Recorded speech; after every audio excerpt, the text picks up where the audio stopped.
There's still an awful lot to do. Even 50 years later, there's a lot more we have to do, particularly on trans rights, but on LGBT rights in general.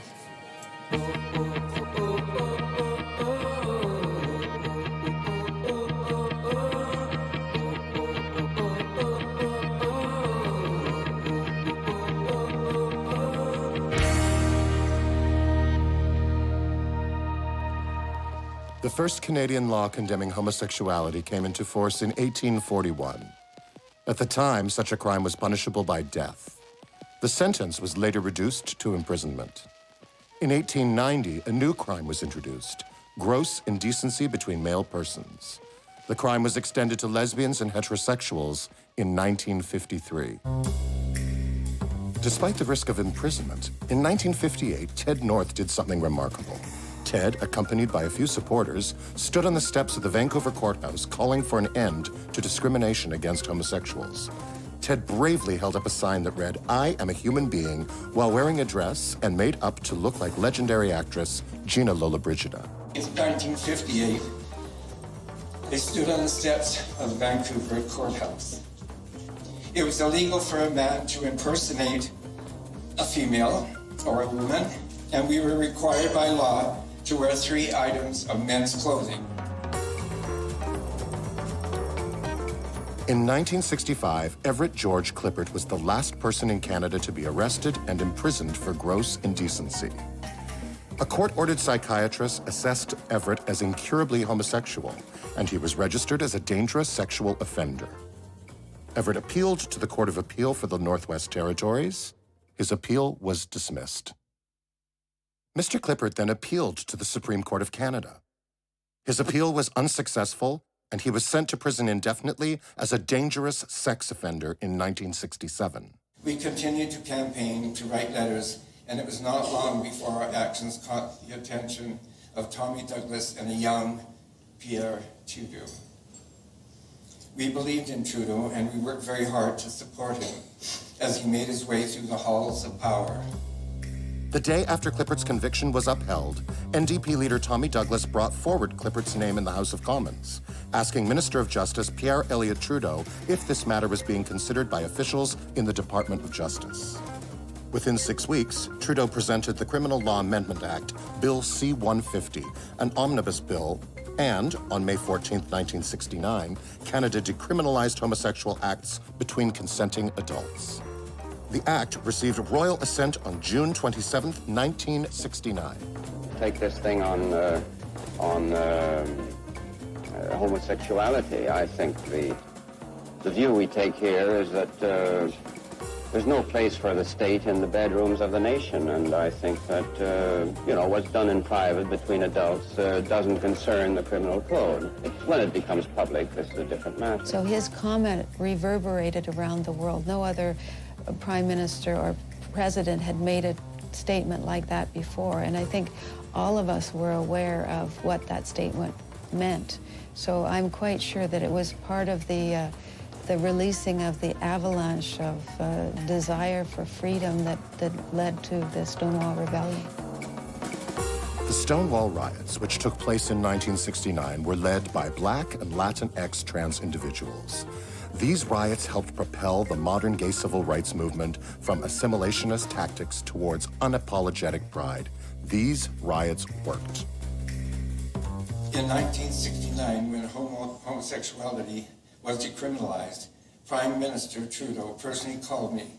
I answered the phone, and I didn't have a secretary in those days, so I had to answer the phone. But he didn't. He warned me who was on the phone.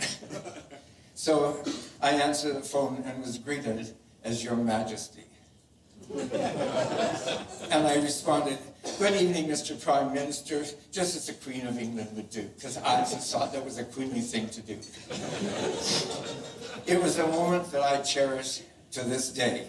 Whoever thought that a man in a dress would be greeted in such a way by the Prime Minister of Canada. This is the very site that some of those very first protests here in the city were held. Those protests, of course, look very different from how many of us choose to celebrate Pride today.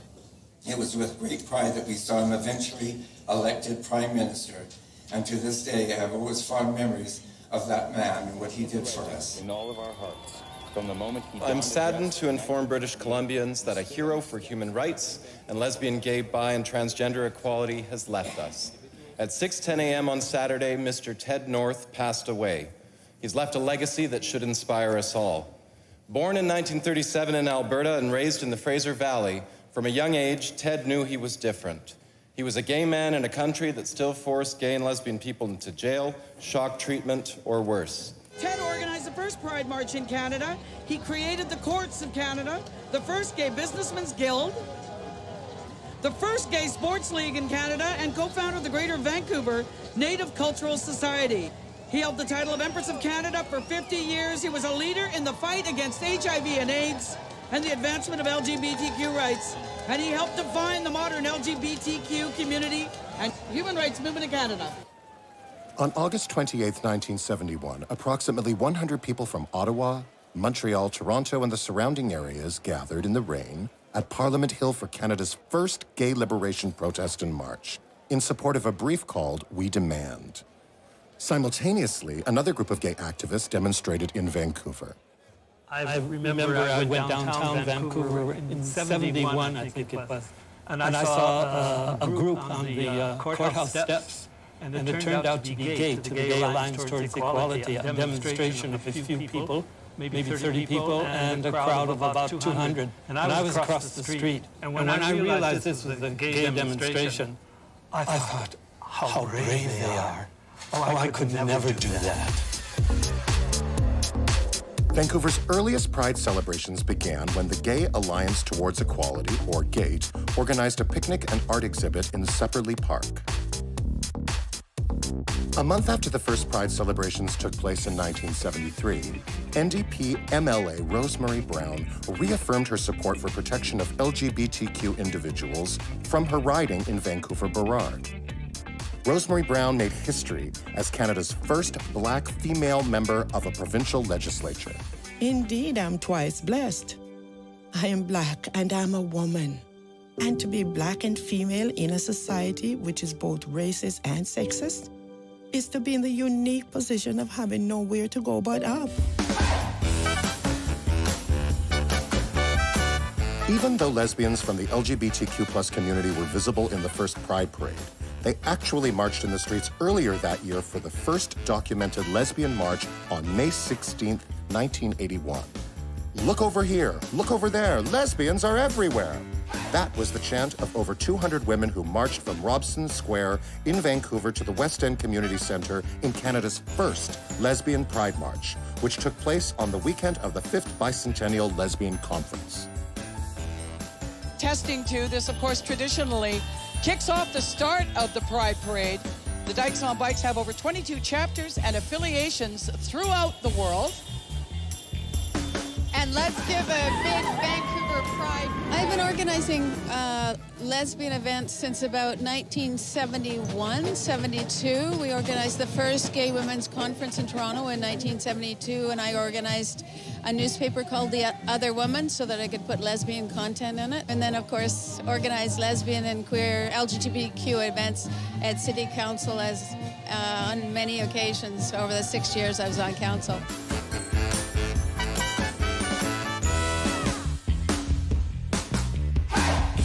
And one of the things that I learned really quickly was one day when I was taking a Virgin Voyage into a bar, I was stopped by my friend and said, no, you don't look for the door in the front.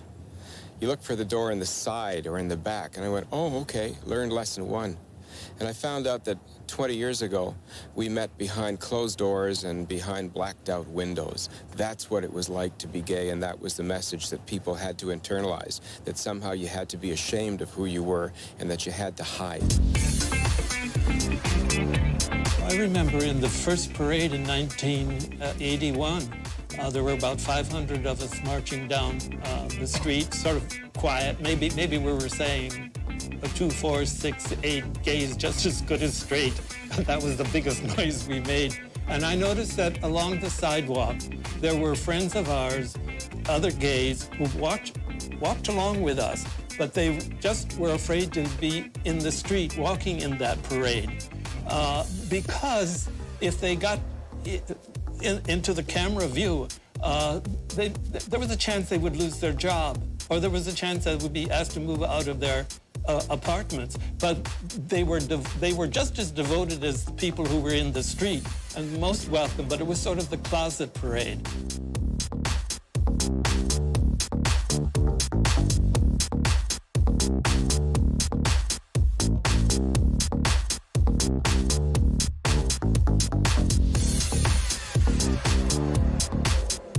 You can sort of come out to friends and you can come out to family, but when you march in a parade, you come out to the entire world.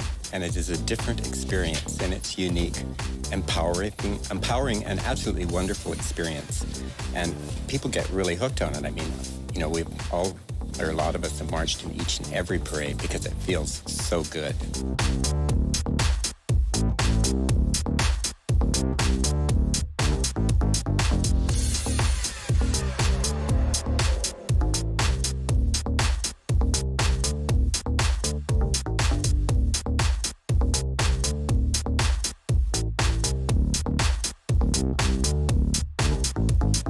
That first parade in '81 ended up in Alexandra Park, and it was a wonderful,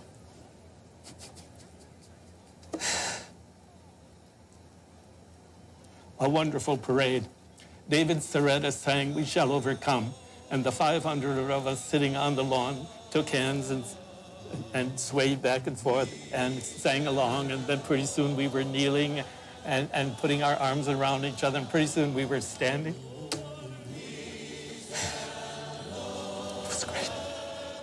One of my books had been seized at the border. It happened to be The Young in One Another's Arms, which won the Canadian Authors Association Best Novel for 1978. And they're not exactly a radical crew. But because it was in a box of books going to a gay bookstore, it was seized along with the others. It was very useful publicity. We could mock what was going on. But you might pause and think, what is a Canadian writer doing having her books seized at the Canadian border? I mean, why are they coming into the country? Why aren't they going out? I mean, what kind of free trade deal is going on here?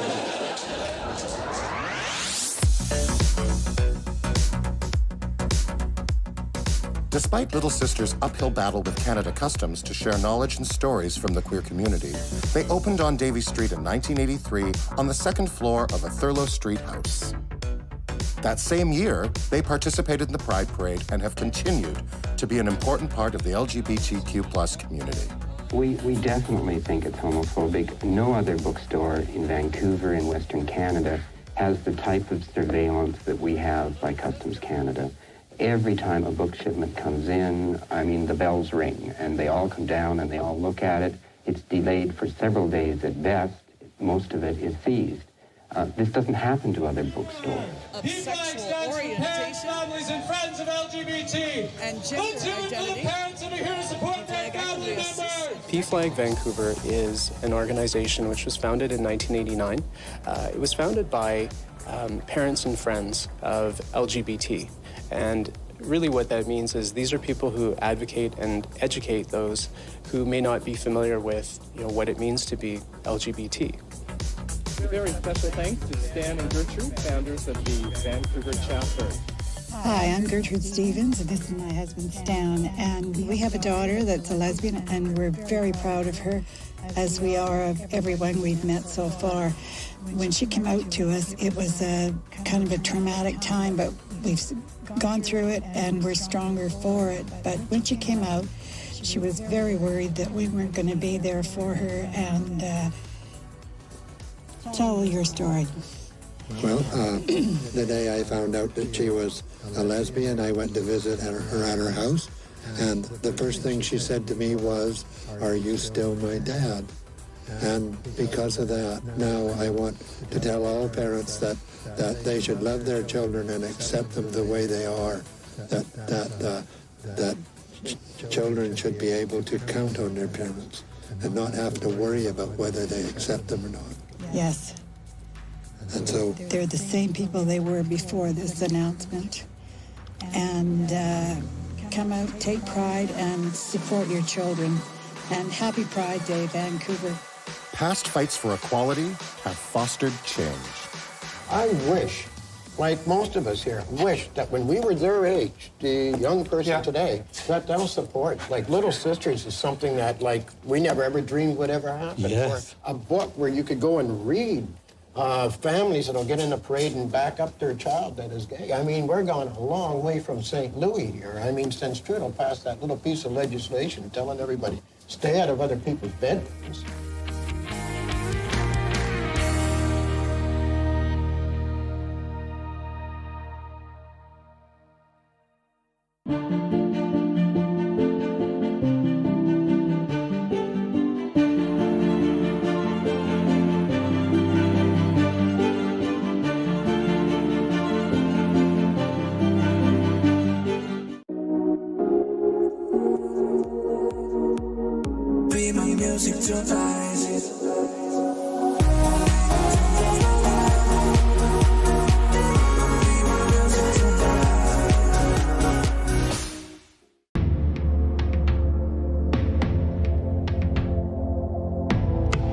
Pride might look a little different again this year.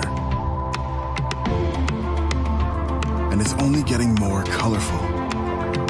That's because we believe we're all stronger when we connect through our diversity. So whatever flag you fly, fly it with pride. Find out how you can add more color to the conversation. From now on, the first Monday in August will be known as Gay Lesbian Freedom Day in British Columbia.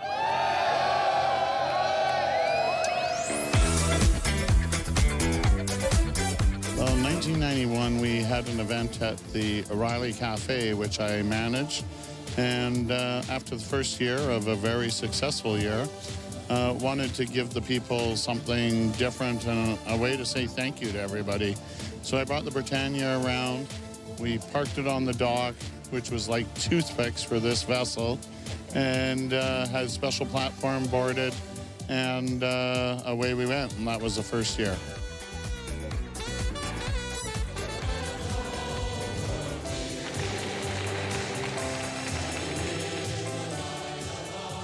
I came to Vancouver in 1990. And Celebration 90 was on when I got here. I wasn't out, and that's when I kind of looked around, and I was like, you know, totally intrigued, of course. I'd always known I was queer, right? And then in 1991, I decided I would attend because I came out in that year.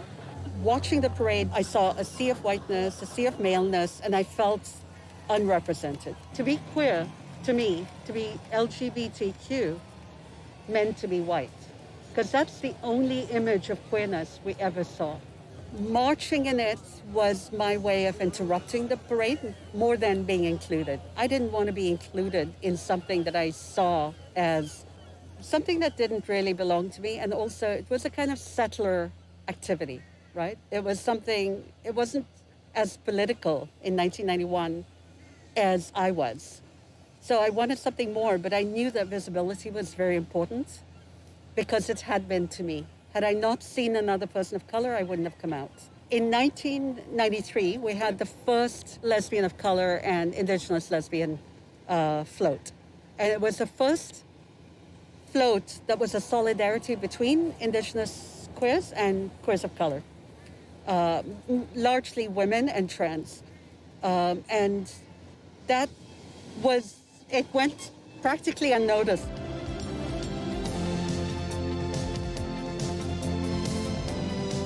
We're watching the 1996 Pride Parade in Vancouver, BC. My name is Karina Antipos. And Doug Austin, thank you all for joining us here for the 1996 coverage of the Pride Parade in Vancouver. And now we see the BC Transit employees as they head by. They're in a vintage bus. It's a 1947 Fagiol or something. It's spelled F-A-G-E-O-L. That's the name of the bus. Actually, it's pronounced Fagiol, but I just thought I'd throw that in. It's a gas bus used by BC Electric and then BC Hydro. And there they go off into the distance, gay and lesbian employees of BC Transit. First time they were in the parade, so let's hear it for them. That's excellent. And here, as we mentioned earlier, are the Vancouver Police, first time ever represented in the Gay and Lesbian Pride Parade. Very good. Here in Vancouver. And it's nice to get some, and we are getting some support out there regarding the police, but it has kind of gotten into a little... A lot of people clapping as they go by. Happy Pride Day, Vancouver. Be very, very safe, and God loves you. The rainbow flags were flown for the first time on Denman Street at Beach Avenue in 1996. And they continue to fly over English Bay at every Pride. This year, the GVNCS is celebrating 20 years of Aboriginal community service to the city of Vancouver. They are a fundraising group offering unique opportunities for Natives and Two-Spirited people. We joined the first parade. We actually had the privilege of having Pride wait for our event, our Passing of a Legacy, which is our annual fundraiser, which elects our chief and princess. They were very interested in that and say, well, we should wait for that to happen. The relationship was built then, you know, it's like, okay, we weren't doing blessings, we were just participating, okay? And we've been involved since the beginning. And we're still involved, but now, for about 7 years, I believe it is, they've been asking us to do the blessings at the Pride events. So that relationship and partnership has been in place for this long, and it's just a privilege, you know, so that's what we do. There's Joe Average. Happy Pride, Joe. The Davie Village was coined in 1999. Banners were commissioned by local artist Joe Average to commemorate this historic moment. Any of my art, if there's a human in it or any sort of creature in it, I try and keep them gender neutral always. I don't like to assign any race to them either. Usually the skin tone I use is like this orange color. I call it my Esperanto orange. Come on! Let's go! Let's get soaking wet!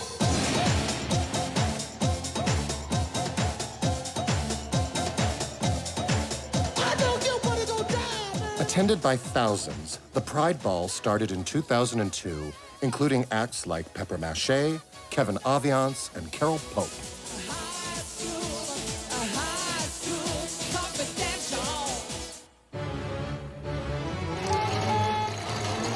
Same-sex marriage became legal in British Columbia on July 8, 2003. 2 years later, on July 20th, the Civil Marriage Act was proclaimed into law in Canada. Vancouver Pride Society's then president, John Boychuk, and partner Paul Allen became the first gay couple to marry in Canada.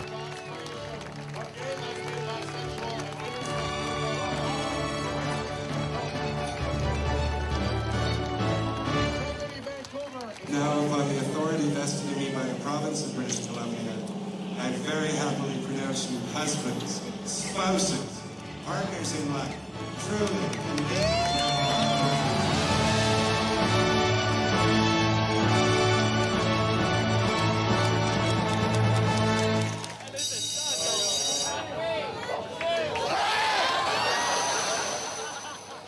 The first Gay Day at Playland at the Pacific National Exhibition took place in 2003.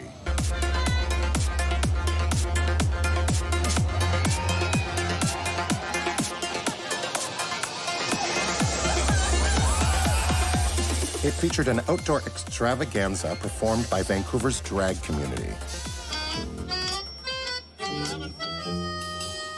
You're performing here at Gay Day. This isn't your first year. You've been doing it with me forever, haven't you? I have done it a few times, and I love doing it every time. Anyway, what's your best thing about Gay Day here at Playland? My best thing about Gay Day at Playland, there are so many wonderful people here wearing tight pants. Oh, we're going there, are we? We are going there and not coming back.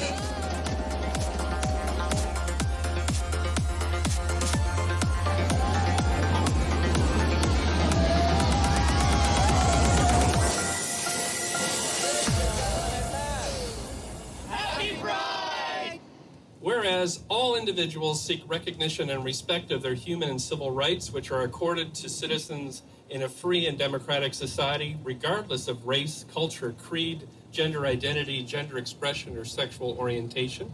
And whereas the city of Vancouver has been a pioneer in celebrating Pride... In addition to issuing their annual Pride Day proclamation, Vancouver City Councillors made local history when they hoisted the rainbow flag over City Hall in 2003 to honor Pride. The established hangout in Vancouver was the Castle Hotel beer parlor that goes back even into the time of the Second World War. And it was notorious across the country as the place to go in Vancouver, but it was very, very closeted. You didn't flip a wrist or hold hands or do anything that was that would draw attention to the fact that you were gay. You just sort of cruised the place with your eyes and hoped to glom onto somebody else's eyes and make a connection. So it wasn't until I would think probably the late 60s that it became that there were social places to go to. The legendary Terry Wallace was one of the founders of Pride in Vancouver. Since 2004, Vancouver Pride has honored Terry's contribution with a memorial breakfast. It was important to the board to recognize Terry's contribution to the Pride Society and to Pride celebrations in Vancouver overall. You know, the way they did Pride is totally different from the way we did Pride, which is totally different with the way that's being done now.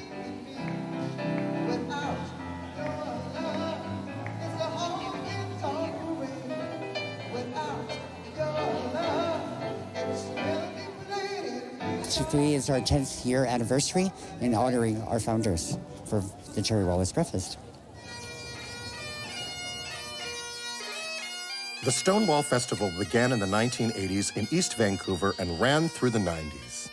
To commemorate 35 years of the Stonewall riots, in 2004, the Stonewall Festival was revived, with City Hall inviting activists to tell their stories. 1 year later, the name changed to East Side Pride.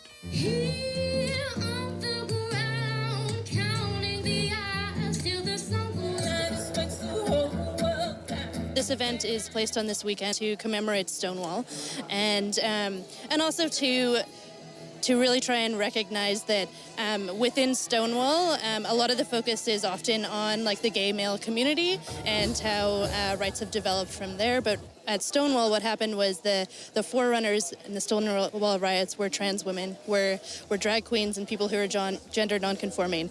And as this is in East Van and in an area which is comprised of a lot more gender nonconforming folks, we want to really acknowledge that and celebrate that in this space this weekend. I have really fond memories of going to East Side Pride with a big, squad of people and putting down all the blankets and getting all of our food and really hanging out hard and like wrestling and tickling each other and going for ice cream and bringing it back, and so much laughter. I have so many laughing memories of Pride as well. I also really loved that we had this really great opportunity to let our freak fly in a way that isn't really possible the rest of the year because there isn't enough critical mass to make it okay to wear that really whatever it is outfit. It's like so colorful, it's so sparkly, it's so short, it's so naked, it's like whatever that outfit is. I love that we can do that during Pride, and everybody is down for the adventure. I remember my first Pride I was taken to by a Black person, and just being so shocked, having come from Edmonton, that there were all these people on the street, and drag queen Simone running out into the middle of the street, stopping traffic and performing. And I remember at that point, I'd never seen a Black drag queen quite like her. I had experience of one Black drag queen in my life, which was somebody that was in Edmonton, and seeing this amazing human being coming across the street, blocking traffic. And I was just sort of amazed that these things were happening. I was just turned 30, and I had not come from a city that was as out as Vancouver, and so I marveled at the spectacle. And it was sort of around that time that I also came out as a kinky leather person. And so to see that identity on the street as well was amazing to me. Like, Pride means a lot to me. In 2008, Vancouver Pride saw the addition of the fabulous Davie Street Party. The street party probably took 2 years of planning before it was actually implemented in the way that we sort of know it now.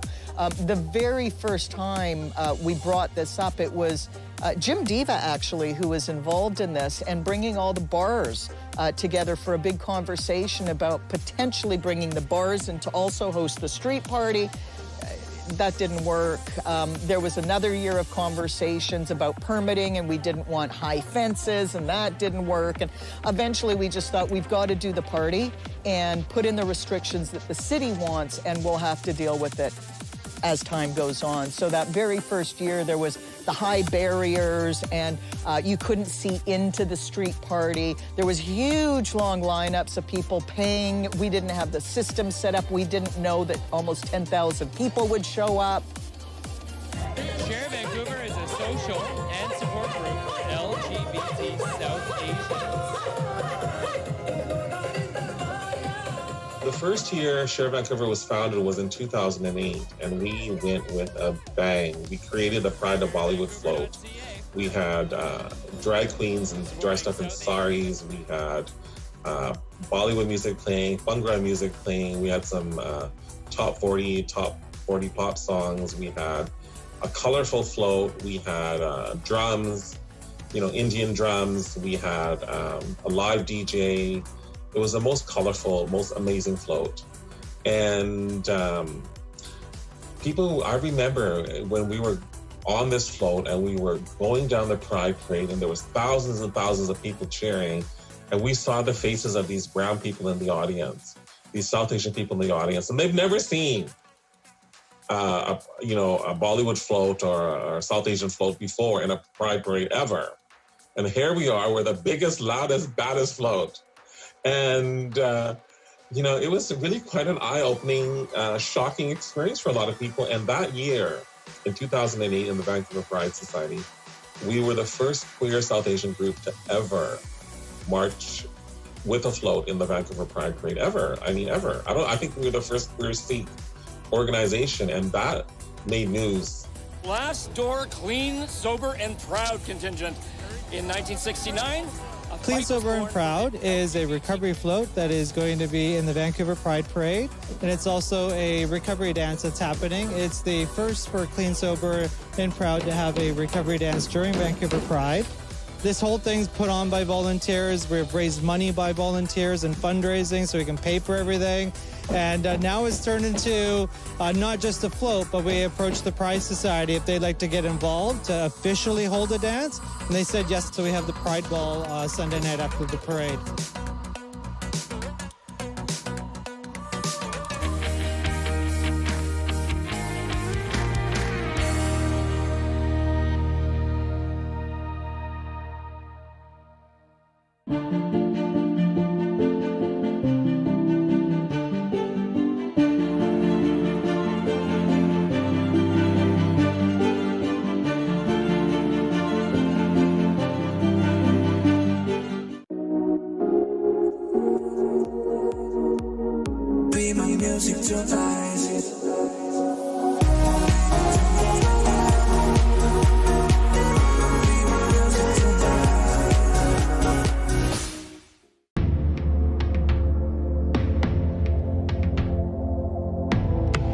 Pride might look a little different again this year. And it's only getting more colorful. That's because we believe we're all stronger when we connect through our diversity. So whatever flag you fly, fly it with pride. Find out how you can add more color to the conversation.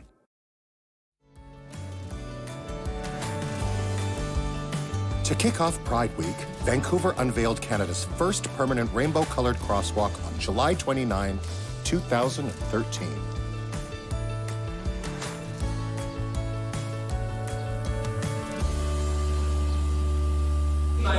pleasure to be your MC for the 3rd Annual Pride Legacy Awards. We're really trying to capture the stories of our community, of the unsung heroes and of the people that are really building Pride. It's how I try to live day to day. Doesn't matter what you've said, doesn't matter what you've done.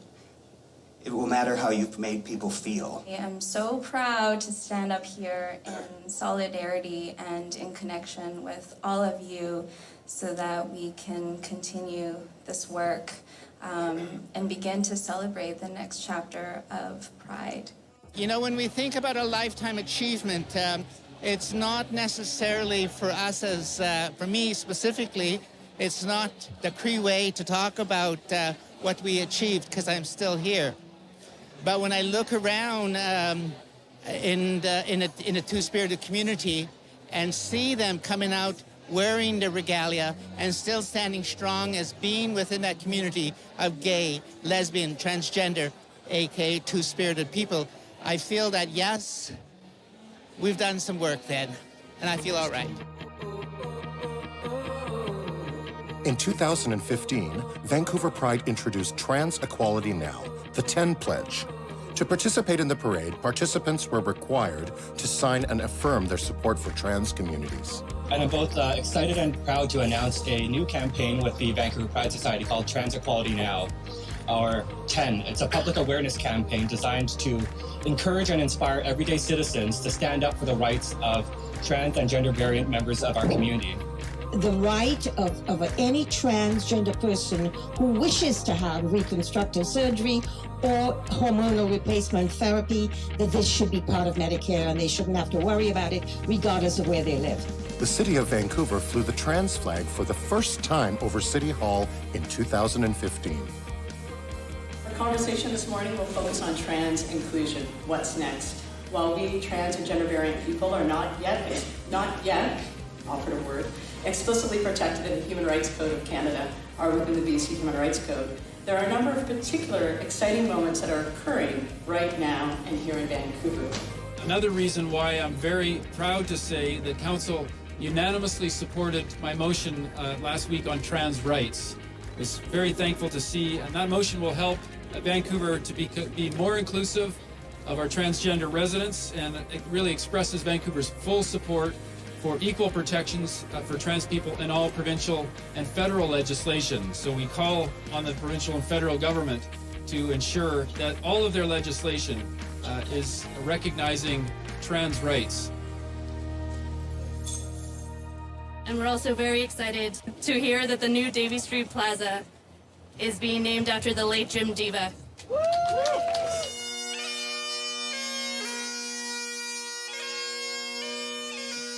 To celebrate Jim's life, to acknowledge... Myself, along with Ron Stipp and Dean Malone, we were all members of the LGBTQ2+ Advisory Committee with City Hall, and we were working on the Davie Village revitalization and what we could do to make it look a little bit better and spruce it up. And once it got started, regrettably, a dear friend of mine and many, many people in our community, Jim Diva, passed away from an unfortunate accident.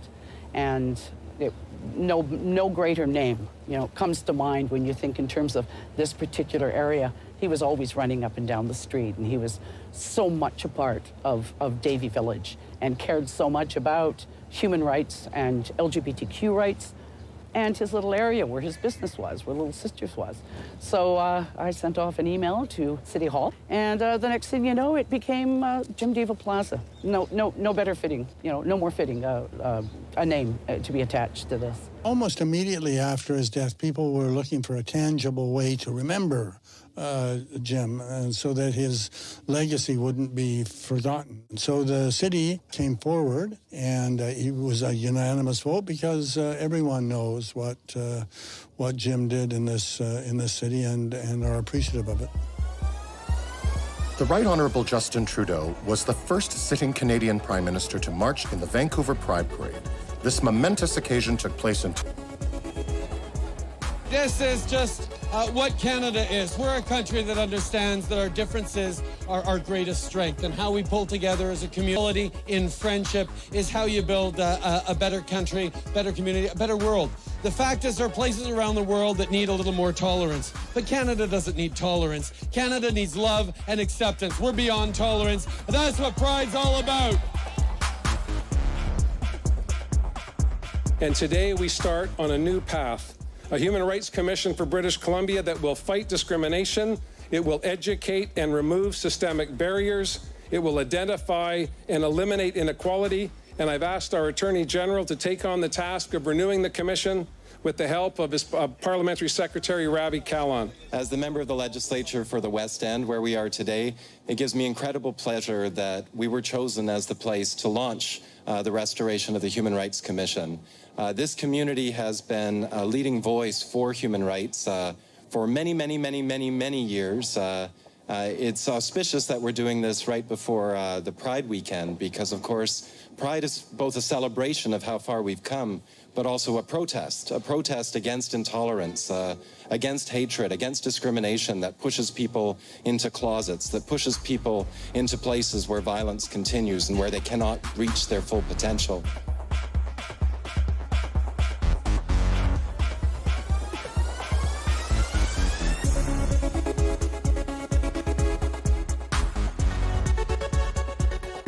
During the year between Pride 2016 and 2017, Pride embarked on a community consultation process and gathered feedback from members of our communities. This feedback allowed Pride to collect ideas and develop a new path forward.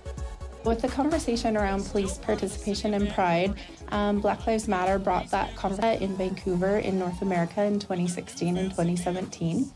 And we set out to make an informed decision about what we wanted to do and what that would look like. So a lot of that was listening, and we did a lot of listening to folks who had opinions about that on all sides of the issue. We heard from elders in the community who worked really hard way back in the day to have police actually come on board and be part of the parade.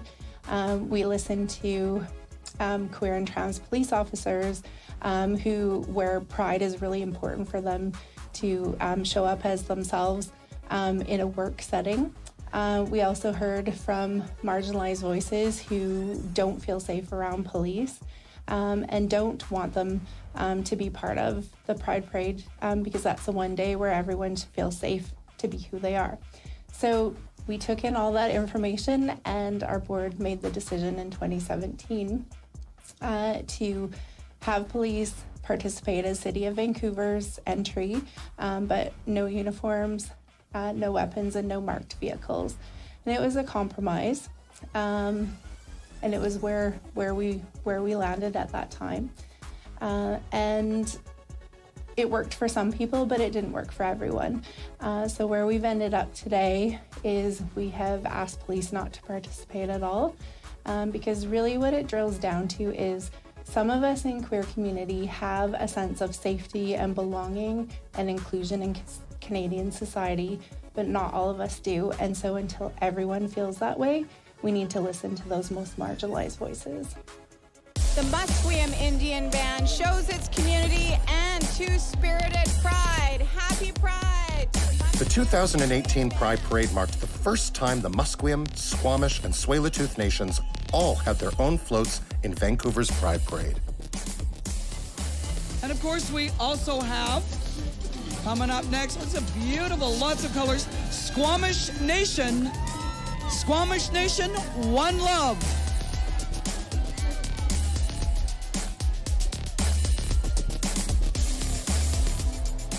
And we also have the Tsleil-Waututh Nation. Let's hear it for them. Give them a big round of applause, everybody.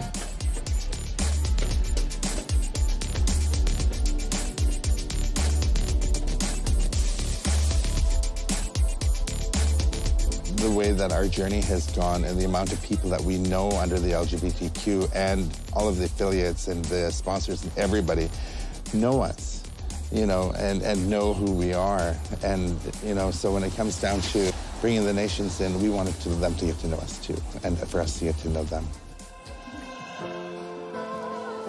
Don't forget to takes over 200 volunteers. It's 2020. Pride is evolving. We're all still listening, and the future is an unwritten book. How do I see the future of Pride? That's a really, really good question.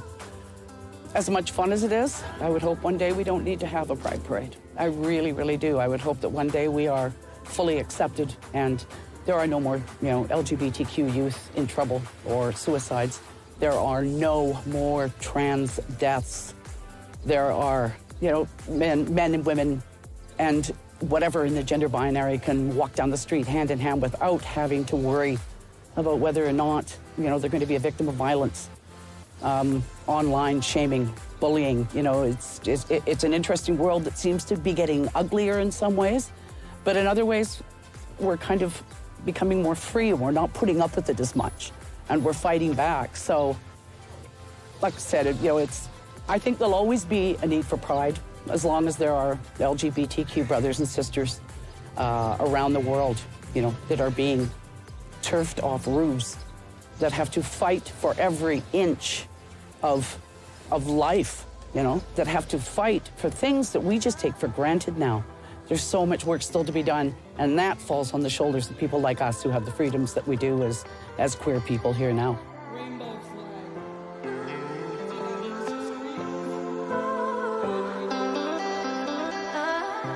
Pride is about providing a place where everyone can belong. No matter who you are, come as you are. If you want to dress up like a unicorn, dress up like a unicorn. If you want to come in leather chaps and do all that, you can do that too, but you're allowed to come as you are. And you always have a place to belong with Vancouver Pride.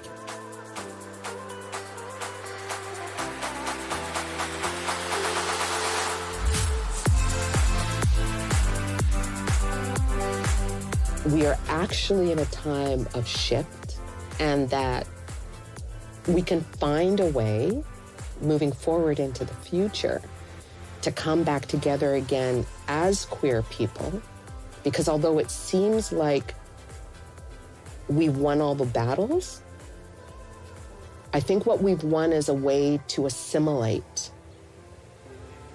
not necessarily to be ourselves. We've earned the right to be unmolested, but I don't know that we've actually gained the ability to be agents in our lives, within our jobs, within our families. I think we still have that work to go. And if we can get through this piece of work that we're doing right now, then I look forward to us taking up some of those fights again too, because there will always be work, and we owe it to these young people coming up.